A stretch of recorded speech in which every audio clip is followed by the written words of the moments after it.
Bearded irises are a stunning addition to any flower garden. When your irises bloom, it is a great idea to tag them with their color or name to make digging and splitting much easier on you later in the season. Most of us got started with irises whenever a friend or family member, maybe even a neighbor, gifted us a bunch of tubers. When we receive them, we may not know what colors they are. Therefore, a lot of us will just plant them in a group and wait and see what happens.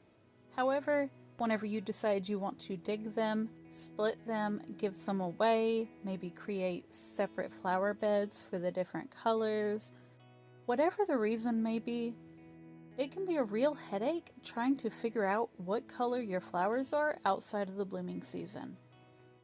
My favorite way to tag my irises is by using a zip tie with a plastic garden marker with the name penciled on.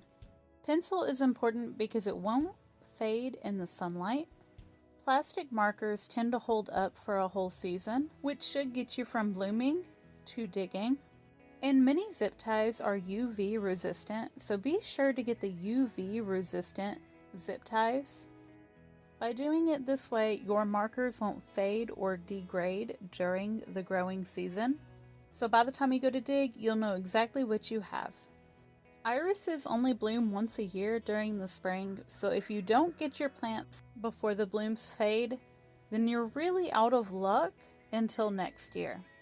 If you plant colors side by side, the rhizomes can grow through each other, over each other, so it can be hard to trace back those rhizomes to the parent plant. Irises have to be dug up and split every 3 or 4 years or so. This keeps them from overcrowding and it keeps you from losing your blooms. When irises become crowded, they don't like to bloom as much.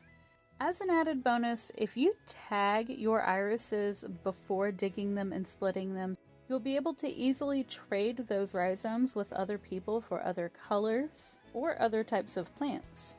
Irises are widely grown, collected, traded, and sold. So I highly recommend getting into the habit of labeling your irises every growing season before you have to dig them. I hope this video was helpful. Thank you for watching and have a great day, everyone.